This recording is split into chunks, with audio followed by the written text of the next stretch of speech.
मी एक छोटंसं तुम्हाला म्हणजे आता सांगू इच्छितो, मला तुमचे थॉट्स हवे त्याच्यावर.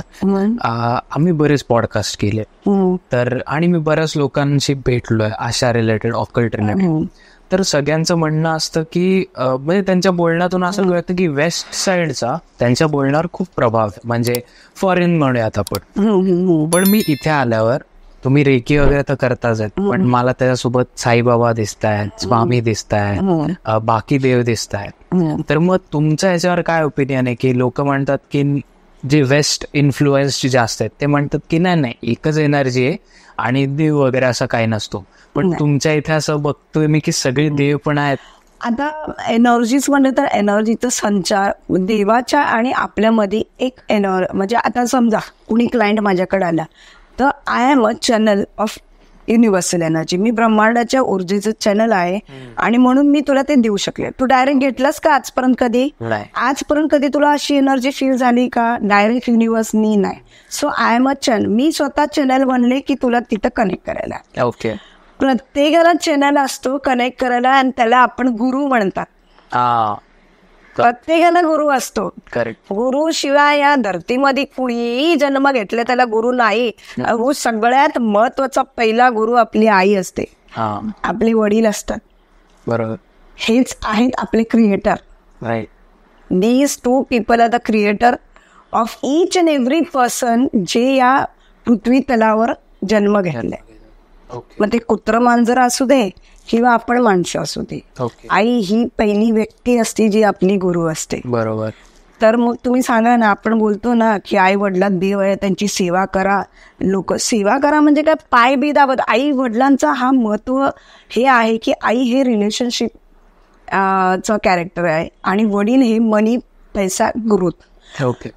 प्रत्येक व्यक्तीचा या दोन व्यक्तीबरोबर जर काही प्रॉब्लेम असेल किंवा मनमुटाव असेल किंवा या दोघांच्या आई आणि मुलगा किंवा मुलगा आणि आई किंवा आई आणि मुलगी आणि आई या दोघांच्या मनात जर एकाच्याही मनात एकमेकाबद्दल जरा जरी वाईट भावना असेल तर त्यांना रिलेशनशिप इश्यूज येणार, हेल्थ इश्यूज येणार आणि त्यांचे नी पेन होणार खूप भयानक पद्धतीत. आणि हे तुम्ही अनुभव बघा. आणि जर वडिलांबरोबर असेल तर तुम्हाला तुमचं जर वडिलांबरोबर तुमचं भांडण असेल, तुमच्या मनात वाईट असतील विचार किंवा राग असेल, शिव्या, द्वेष, काय असं वागत असेल, तुम्ही वागत असेल किंवा वडील वागत असतील, दोघांकडनं जर अशा एकमेकाला व्हायब्रेशन्स येत असतील निगेटिव्ह, तर तुमच्या आयुष्यात पैसा, ग्रोथ आणि प्रॉस्पेरिटी इज झिरो. हेला यामुळेच बोलतो की आई वडिलांबरोबर रिलेशन छानपैकी मेंटेन याच्यासाठी करायचं की पुढे आयुष्यात आपले relationship with everybody, with your colleagues, with your teachers, with your students, with your friends, with your husband, wife, girlfriend, boyfriend, सास, ससूर, एव्हरीथिंग सगळे नीट राहतात. बर. ही ती सेवा आहे की तुम्ही तुमचं मन स्वच्छ आणि सेवा करा.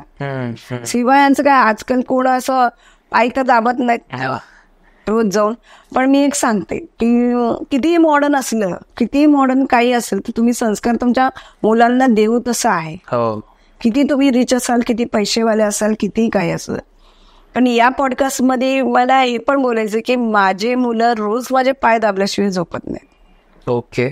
आणि मी हे माझे संस्कार असतील. प्रत्येक देवाचं एक महत्व आहे. आता मगाशी तुम्ही विचारलात की तुमच्याकडं साईबाबा आहे, स्वामी समर्थ आहेत, एंजल्स, आर्कएंजल मायकल आहे, ओसवी मास्टर खूप आहेत माझ्याकडं, पण यांचं प्रत्येकाचं एक महत्व आहे. तर आता तुम्ही गणपती आहे, तर साईबाबा हे करुणा रेकीचे मास्टर आहेत.